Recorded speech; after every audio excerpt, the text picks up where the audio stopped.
Hello and नमस्ते दोस्तों, कैसे हैं आप सबका हमारे इस चैनल पे स्वागत है। तो हम सब आज जा रहे हैं उत्तराखंड में स्थित एक खूबसूरत सी जगह नैनीताल में। इसे भारत का लेक डिस्ट्रिक्ट भी कहा जाता है क्योंकि ये पूरी तरह से झीलों से घिरी हुई है।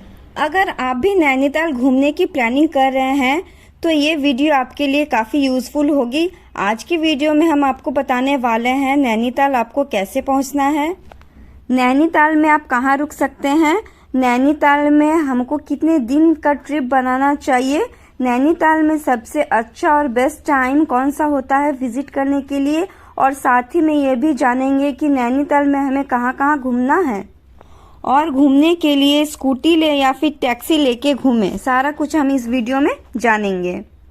तो सबसे पहले बात कर लेते हैं कि हम नैनीताल कैसे पहुंचे। तो फ्रेंड्स, नैनीताल पहुंचने के लिए आपके पास 3 ऑप्शंस हैं। सबसे पहले ऑप्शंस की बात करूं तो वो है बाय ट्रेन। फ्रेंड्स, अगर आपका ऑप्शन ट्रेन है तो आपका नियरेस्ट स्टेशन वो है काठगोदाम स्टेशन, जो कि नैनीताल से 35 किलोमीटर दूरी पर स्थित है। अब इस 35 किलोमीटर की दूरी को तय करने के लिए आपके पास 2 ऑप्शंस हैं नैनीताल पहुंचने के लिए। पहला ऑप्शन है कि आप शेयरिंग टैक्सी के द्वारा, जो कि 200 से 250 रुपया पर पर्सन लेगा और आपको नैनीताल ड्रॉप कर देगा। दूसरे ऑप्शन की बात करूँ तो वो है बस, जो कि सबसे सस्ता है। बस वाला आपसे पर पर्सन 70 रुपया लेगा और आपको काठगोदाम रेलवे स्टेशन से नैनीताल ड्रॉप कर देगा। और अगर आप अपनी फैमिली के साथ आ रहे हैं तो आप टैक्सी या कैब को फुल बुक करके, जो कि 1200 से 1500 रुपया लेगा, आपको काठगोदाम रेलवे स्टेशन से नैनीताल ड्रॉप कर देगा। तो फ्रेंड्स, ये तो रहा बाय ट्रेन का ऑप्शन। अगर दूसरे ऑप्शंस की बात कर ले तो अब वो है बाय बस। आपको दिल्ली से डायरेक्ट नैनीताल के लिए बस मिल जाएगी। चाहे आप वॉल्वो बस में आइए या एसी बस में आइए या गवर्नमेंट के बस में आइए। गवर्नमेंट की बस सबसे सस्ती होती है, 480 का टिकट रहता है पर पर्सन, और आप आसानी से नैनीताल पहुंच सकते हो। तीसरे ऑप्शन की बात करूँ तो वो है बाय फ्लाइट। तो फ्रेंड्स, अगर आप फ्लाइट से आना चाहते हैं तो नैनीताल की सबसे नियरेस्ट एयरपोर्ट है पंतनगर एयरपोर्ट। पंतनगर एयरपोर्ट में आपको ज़्यादा फ्लाइट अवेलेबल नहीं होंगी, लेकिन अगर आप दिल्ली से पंतनगर फ्लाइट लेते हैं तो आप आसानी से फ्लाइट के थ्रू ट्रेवल कर सकते हैं। पंतनगर से नैनीताल की दूरी 70 किलोमीटर है और 70 किलोमीटर की दूरी को तय करने के लिए आपको शेयरिंग टैक्सी, कैब और बस का भी ऑप्शन मिल जाता है। अगर कॉस्ट की बात करूँ तो 300 से 3000 के बीच में भी कॉस्ट पड़ सकती है। यहाँ पे डिपेंड करता है कि आप किसके थ्रू नैनीताल आना चाहते हो।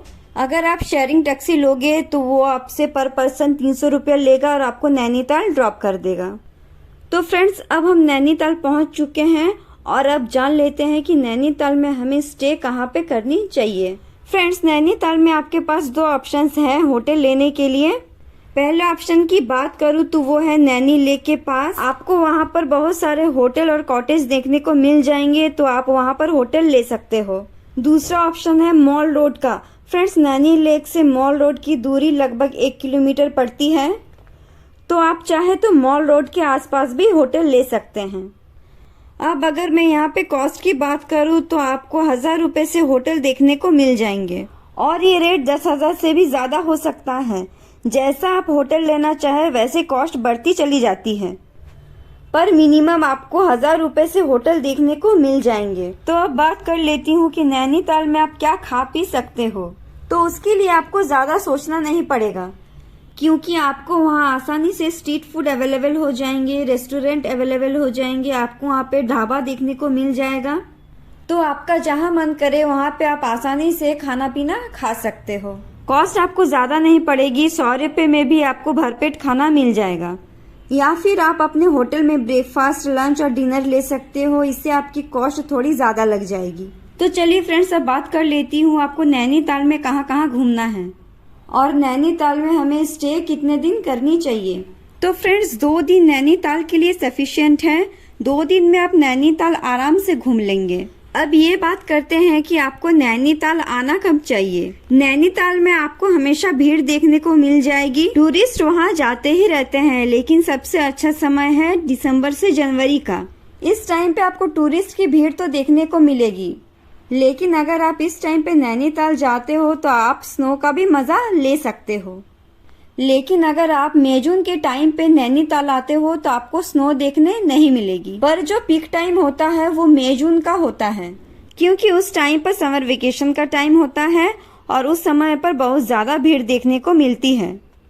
चलिए फ्रेंड्स, अब बात करती हूँ आपको नैनीताल में कहाँ कहाँ घूमना चाहिए डे 1 और डे 2। सबसे पहले आप नैना देवी मंदिर, जो कि नैनी लेक के सामने ही बना है, तो आप पहले नैना देवी मंदिर के दर्शन कीजिए, जो कि काफी सुंदर मंदिर है। इसकी अपनी पौराणिक और सांस्कृतिक मान्यता है। ये 51 शक्ति पीठों में से एक है।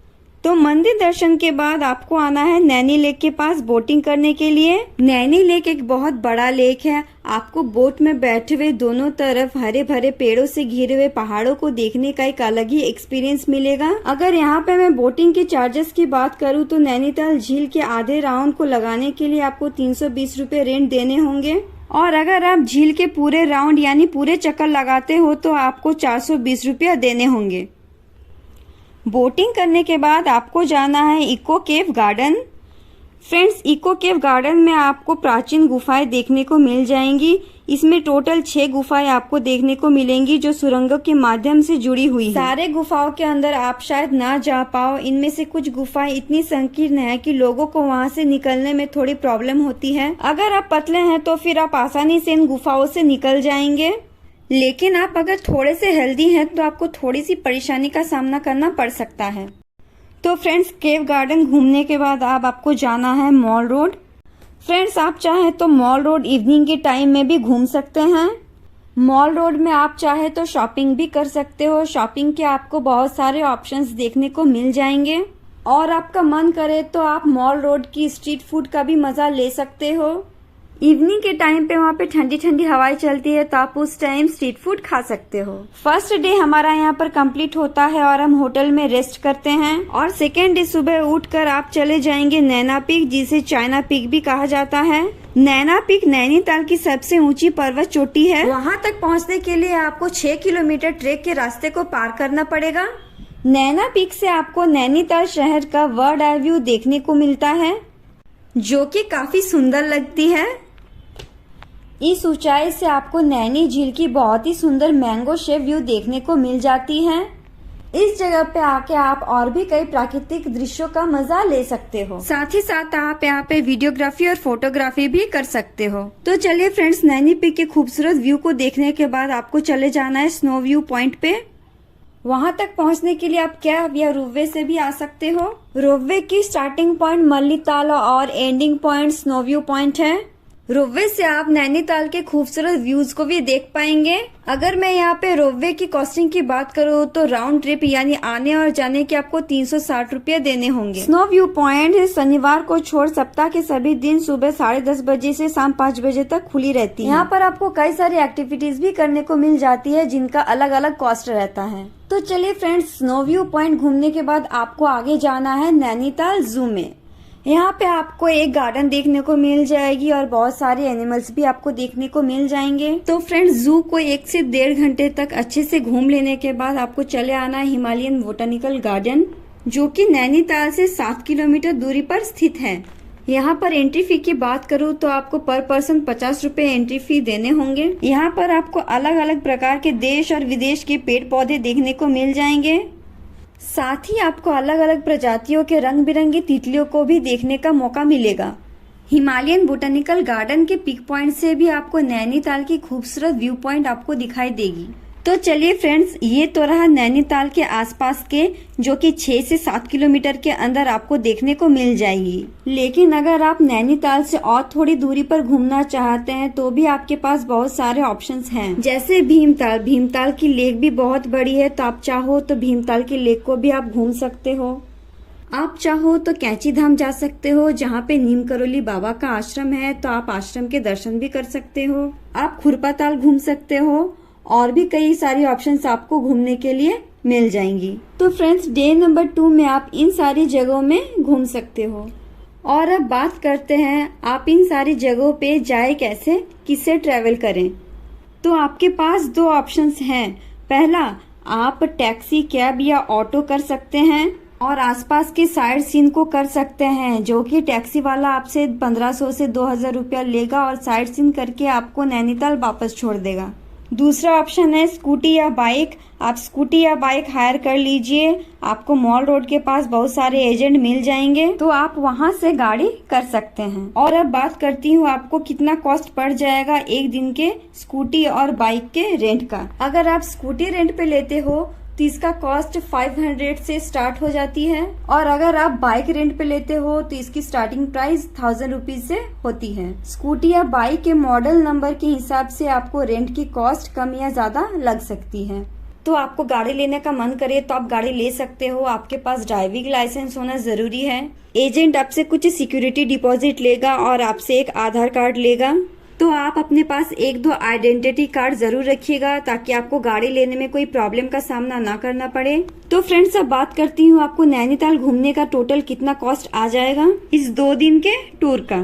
तो फ्रेंड्स, अगर आप 1000 रुपए के होटल में रुकते हैं और एक मॉडरेट खाने का ऑप्शन चुनते हैं और स्कूटी लेके घूमते हैं तो आप नैनीताल 4 से 6000 रुपए के बीच में आसानी से घूम लेंगे। और अगर आप कपल है तो आपका 10 से 15,000 के बीच का खर्चा आ जाएगा नैनीताल के 2 दिन के टूर का। तो फ्रेंड्स, अगर आपको मेरे वीडियोस पसंद आते हैं, आपको इससे कुछ भी जानकारी मिलती है, तो मेरे चैनल को सब्सक्राइब जरूर कीजिएगा, बेल आइकन को भी हिट जरूर कीजिएगा और मेरे वीडियोस को लाइक भी कीजिएगा। तब तक चलिए मिलते हैं अलग किसी वीडियो में। जय माता दी।